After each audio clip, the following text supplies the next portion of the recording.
Hey guys, Trading Carter here. I just have a quick informational video. A few people have asked me to go over PSA cards, what they are, why I have them graded, pricing, how to send them, where to send them, and stuff like that.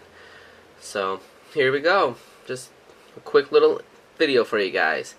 So PSA is Professional Sports Authenticator, a third-party company that authenticates and grades various trading cards, memorabilia, many times sports memorabilia, but they also do a ton of other collectibles, such as Pokemon cards.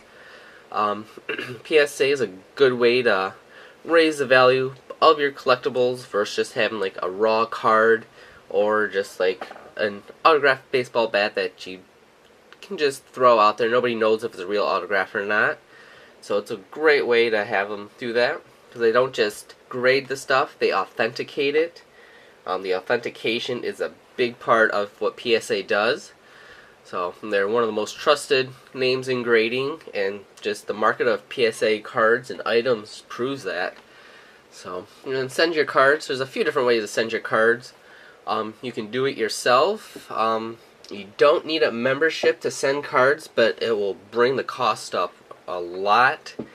I'll have links in the description for pricing and all that stuff, so definitely check out all the links below. If you're sending it yourself without a membership, it can get really pricey. You have to pay for the grading service, which can get to like $14 to $17 for one card, I think. And then you gotta pay for the shipping to and from, and any insurance costs that's involved. So, and another way you can get your cards PSA graded is to buy a membership. It is a yearly subscription.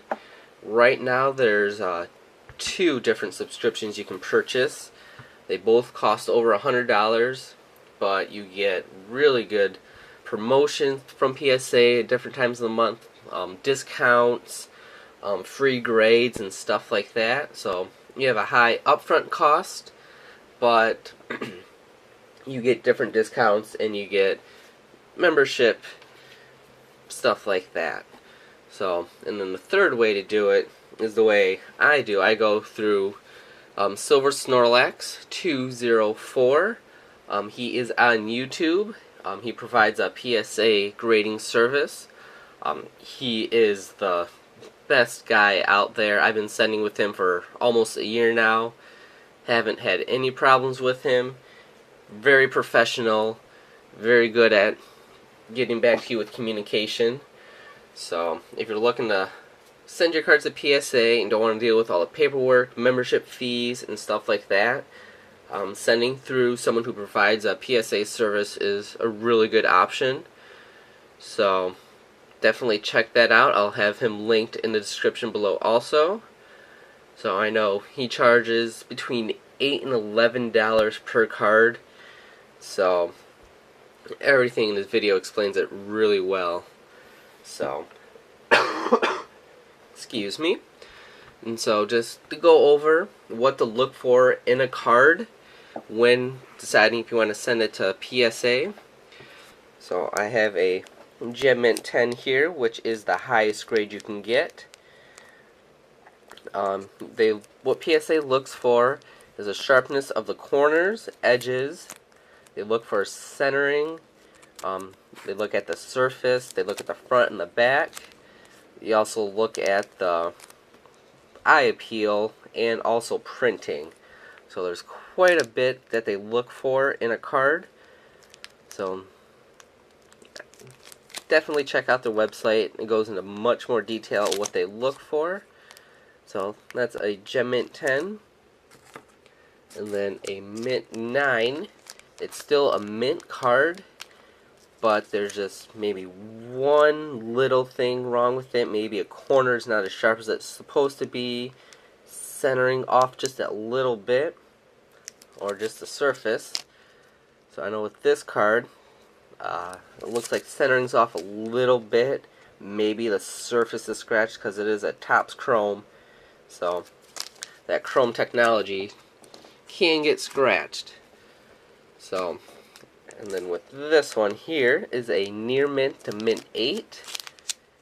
Now, if I can get it to focus up well here, And we can see on the left hand border, just right here, there are some white dots. So that's a printing defect that I did not notice when sending the card in. So that is why it got a near mint to mint 8. At least why I think it got it. So just check over your cards, check your corners, your edges. The back is very important and not just the front. Check your centering and just make sure there's no scratches or anything on it. So with Pokemon cards, you want to make sure there's little to no whitening. Definitely check your corners. I know a few of my cards, when they come back 9s, I check the corners right away, and you can see a little bit of whitening. So definitely go with one light source. Just look over the card, look for scratches and stuff like that.